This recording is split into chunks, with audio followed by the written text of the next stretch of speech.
હું વિડીયોના માધ્યમથી અમારા 78ના ધારાસભ્યને કહેવા માંગુ છું કે આપ જાઓ અહીંયાથી અત્યારે થોડુંક જામનગરમાં ધ્યાન આપો. ખાસ કરીને અત્યારે બીમારી બહુ ફેલાણી છે. આ લોકો ઝીણી ઝીણી ગ્રીટ ભૂકી ક્યાંય નાખતા નથી, બરાબર છે. જ્યાં જ્યાં લાઇટોની જરૂર છે ત્યાં લાઇટો દેતા નથી અને કાદો કીચડ સરખી રીતે સાફ કરાવતા નથી, કચરો સરખી રીતે ઉપડાવતા નથી.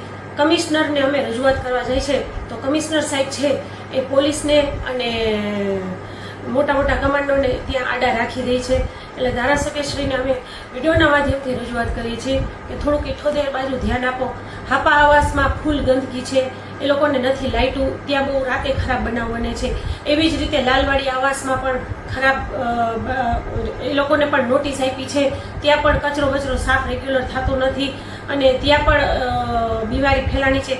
એવી જ રીતે 1404 આવાસ ખાલી કરાવ્યા છે, એ લોકોને પણ લેખિતમાં નથી આપ્યું. તો આ બધી વસ્તુમાં ધ્યાન આપો અને એની સાથે સાથે આપની સમક્ષ છાપામાં આપણે વાંચ્યું હોય કે ન વાંચ્યું હોય કે જે ઝાડામાં ચેરમેન તરીકે અત્યારે કોણ હોય, ઝાડામાં અત્યારે જે આપણે કમિશનર સાહેબ હોય એવી રીતે ઝાડાના જે સર છે એ મારા ખ્યાલમાં ચાર્જમાં કમિશનર સાહેબ છે કે નહીં મને ખબર નથી, પણ આની પહેલાં તો આપણા જૂના કમિશનર સાહેબ હતા જે ચાર્જમાં હતા અને કેટલી બધી જગ્યાઓ એને હેતુફેર કરી અને કરોડોનો ભ્રષ્ટાચાર કરી અને અહીંથી વયા ગયા. અત્યારે એવું સંભળાય છે કે 18 જેટલી જમીનોનો હેતુફેર કર્યો છે. તો આ હેતુફેર કરી અને એ ચાર્જમાં કોણ છે, આપણા કમિશનર સાહેબ છે કે બીજા કોઈ ચાર્જમાં છે. તો આવી બધી જગ્યાઓનો હેતુફેર કરવામાં આ બધામાં જ પડ્યા છે. એમાં આ નાની નાની વસ્તુમાં ક્યાંય ધ્યાન દેતા નથી. તો આ બેનશ્રીને હું રિક્વેસ્ટ કરું છું કે કાં આપ જામનગર આવો અને બેઠા બેઠા ખાલી લોકોના ફોનથી પ્રશ્ન સોલ્વ કરો તોય પ્રશ્ન સોલ્વ થઈ જશે અને આ ભ્રષ્ટાચાર થતા અટકાવો. જે આવે એ જામનગરને લૂંટીને વયું જાય છે, જે આવે એ જામનગરને લૂંટીને વયું જાય છે. 2.5 વર્ષ માટે ચાર્જમાં મૂકે છે અને જામનગરને લૂંટીને વયું જાય છે. અને બાકીનાની હાલત અહીંયા બહુ ખરાબ હોય છે.